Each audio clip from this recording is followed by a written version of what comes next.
വായിച്ചോക്കടി. നിന്റെ കൂടെ ഒറ്റ കാരണം കൊണ്ട് നാട്ടുകാരുടെ മുന്നിൽ നാണം കെട്ടവനാണ് ഞാൻ.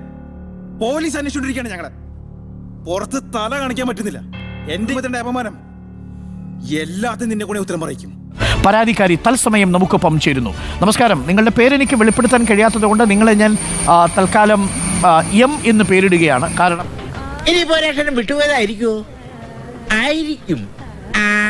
കാരണം മറ്റൊരു പേര് ഇട്ടാലും ഈ പല പേരുകളിൽ പിന്നീട് വാർത്തകൾ വരാൻ സാധ്യതയുണ്ട്. എന്താ അവളുടെ പേര്?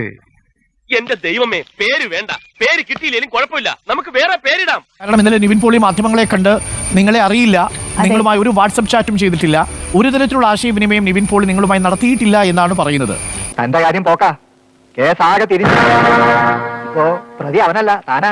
ഈ ചെയ്ത ഫോണുകൾ പുള്ളിയുടെ കയ്യിലാണ് ഇരിക്കുന്നത്. അതുകൊണ്ടാണ് പുള്ളി ഇത്ര ശക്തമായി പറയുന്നത് എന്റെ കയ്യിൽ തെളിവുകൾ ഒന്നുമില്ല എന്ന്. അല്ല, നിവിൻ പോളി താങ്കൾക്ക് അയച്ച വാട്സപ്പ് ചാറ്റിന്റെ ഫോൺ എങ്ങനെയാണ് നിവിൻ പോളിയുടെ കയ്യിലാവുക? താങ്കൾ എന്റെ കഷ്ടകാലത്തിനാ ഇങ്ങനെ ഒരു കള്ളം പറയാൻ എനിക്ക് തോന്നിയത്. അതിന് ഇത്രയും വില കൊടുക്കേണ്ടി വരുമെന്ന് സ്വപ്നത്തിൽ പ്രതീക്ഷിച്ചില്ല അല്ലേ? താങ്കളുടെ ഫോണിൽ തെളിവുണ്ടാവണ്ടേ?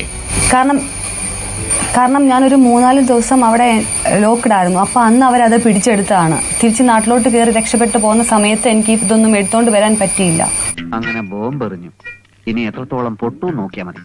അതായത് അന്ന് താങ്കൾ ഉപയോഗിച്ചിരുന്ന ഫോൺ നിവിൻ പോളിയുടെ കയ്യിലാണ് എന്നതിന്റെ ആത്മവിശ്വാസത്തിലാണ് നിവിൻ പോളി അങ്ങനെ പറഞ്ഞത് അല്ലേ? അതൊരു നുണയല്ലെന്ന് താങ്കൾ പറഞ്ഞാൽ അത് ശരിയാണോ തെറ്റാണോ? അല്ലാതെ ശരിയാണോ തെറ്റാണോ? അതെ, നിവിൻ അല്ല, ശരിയാണ്. പിന്നെ ഇവരെ എന്റെ അവിടെ വെച്ചിട്ട് എന്നെ റൂമിൽ ലോക്ക് ചെയ്തിട്ട് എന്റെ വീട്ടില് ഇവരെ ആരോ വന്ന് ക്യാമറ വെച്ചു ബെഡ്റൂമില്. മനസ്സിലായി. ആർക്കറിയാം. ക്യാമറ വെച്ചിട്ട് എന്റെ ഹസ്ബൻഡിന്റെ വൈഫൈ ഹാക്ക് ചെയ്യുകയും മെയിൽ ഐ ഡി ഹാക്ക് ചെയ്യുകയും ചെയ്തു. ഞാൻ നുണ പറയൂ? ഇല്ല. ഇതിപ്പോ ചോദിക്കാനൊന്നും പോണ്ട. ചോദിച്ച അവ സമ്മതിക്കേയില്ല. എന്നിട്ട് ഞങ്ങൾക്ക് കോൾ വരുമ്പോൾ അത് കേട്ടോണ്ടിരിക്കുന്നത് ഇവരാണ്. അതായത് അവരാണ് കോൾ എടുക്കുന്നത്. അതായത് പുള്ളിയുടെ ഫോൺ അൺലോക്ക് ചെയ്യുമ്പോൾ തൊട്ട് ഞങ്ങൾ എന്തൊക്കെയാണ് പറയുന്നത്, എങ്ങനെയൊക്കെയാണ് അറിയുന്നത് ഇവർക്ക് താങ്കളുടെ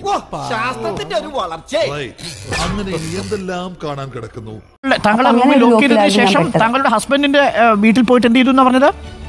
പ്രസംഗം എഴുതി പണിച്ചോണ്ടൊന്നും കാര്യമില്ല. ആന കരിമ്പിൻ തോട്ടത്തിൽ ഇറങ്ങിയ പോലായി. അവിടെ ഒരു ബെഡ്റൂം ക്യാമറ വെച്ചു. സ്പൈ ക്യാമറ ഒരെണ്ണം വെച്ചിരുന്നു. അതായത് ഇവരെന്തൊക്കെ ചെയ്യുന്നു, അപ്പൊ ഞാൻ കേസ് കൊടുക്കും, കംപ്ലൈന്റ് കൊടുക്കും എന്നൊക്കെ പറഞ്ഞിട്ടുണ്ടായിരുന്നു. ഇവരെങ്ങോട്ട് പോകുന്നു, എന്തിനു പോകുന്നു? താങ്കളുടെ ഹസ്ബൻഡിന്റെ വീട്ടിലോ? കേട്ടായാലും ഞെട്ടും ഷോക്കാവുന്നൊക്കെ പറഞ്ഞിട്ട് എന്നിട്ട് ഞെട്ടിയില്ലേ? ഞെട്ടി. ഈ പ്ലാൻ ഒന്നും അയാളുടെ അടുത്ത് ചെലവാവില്ല. അതൊന്നുമല്ല കുഴപ്പം. നിന്റെ അഭിനയം ഭയങ്കര ഓവറായിരുന്നു. പിന്നെ അപ്പൊ ആ ഹസ്ബൻഡിന്റെ വീട്ടിലേക്ക് ഇവർ അതിക്രമിച്ച് കയറിയോ? അതായത് പുള്ളി പുറത്തു പോയ സമയം, പുള്ളി ഇവിടെ ഇല്ലായിരുന്നു. അപ്പൊ ഈ പുള്ളി പുറത്തു പോയ സമയം ഇവര് വന്ന് ക്യാമറ വെച്ചിട്ട് അത് നീ വല്ല സ്കൂൾ മാഷ്മാരോട് പറഞ്ഞാൽ മതി, അവര് വിശ്വസിക്കും. അടഞ്ഞു കിടന്ന വീട് കുത്തി തുറന്നാണ് കയറിയത് അല്ലേ? അതായത് അവര് പുറത്തൂടെ വെക്കാനുള്ള ഗ്യാപ്പൊക്കെ ഉണ്ട്. അപ്പൊ അവർക്ക് അങ്ങനെ ചെയ്ത് വെച്ചിട്ട് പോയി.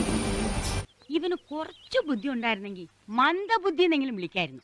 അതും ഇല്ലാതായി. അല്ല, പുറത്ത് CCTV വെച്ച് കഴിഞ്ഞാലും അതിന്റെ റിസീവറും റെക്കോർഡും ഇവിടെ വെച്ചു. അതിന്റെ മെഷീൻ ഇവർ റിമോട്ടിലായിട്ട് കണക്ട് ചെയ്തോ? പക്ഷെ എങ്കിലും ആ സാധനം കാണുമ്പോൾ അറിയാലോ ക്യാമറ പുറത്തുകൂടിയാണ്. ആരെങ്കിലും വെടിവെച്ചോ ബോംബെറിഞ്ഞോ കൊല്ലാൻ വന്ന എനിക്ക് പേടിയില്ല. ആ ചാനലുകാരുടെ കൈ കിട്ടിയാൽ അവരെന്നെ കൊല്ലാക്കൊല ചെയ്യും. ഇത് ഞാൻ അവിടെ ഇരുന്ന് നിവിൻ പോളി എന്റെ ഹസ്ബൻഡും മോനും ബെഡ്റൂമിൽ കിടക്കുന്നത് എന്നെ അവിടെ ഇരുന്ന് കാണിച്ചു തന്നിട്ടുണ്ട്. അതായത് ആ റൂമിൽ വെച്ചിട്ട് ഇവർ എന്റെ കൈകളിലാണ്, നീ പറയുന്ന എല്ലാം കേൾക്കണം എന്നും പറഞ്ഞുകൊണ്ട് എന്നെ അവിടെ വെച്ച് കാണിച്ചു തന്നിട്ടുണ്ട്. ഞങ്ങൾ പരസ്പരം അടുത്തതും ഇന്റർനെറ്റ് വഴിയാ.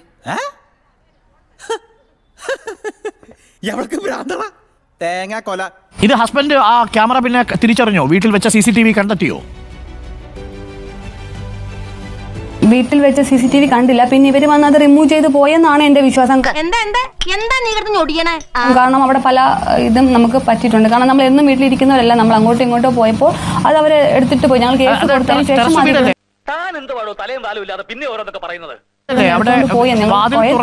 വാതിൽ തുറക്കാതെ ഒരാൾക്ക് പുറത്തുനിന്ന് വന്ന് CCTVയോ മറ്റു ക്യാമറയോ അവിടെ വെക്കാൻ പറ്റുമോ?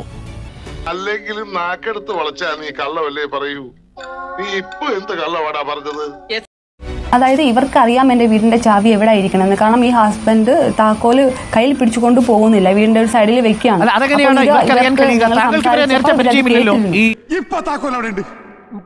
മരുന്ന്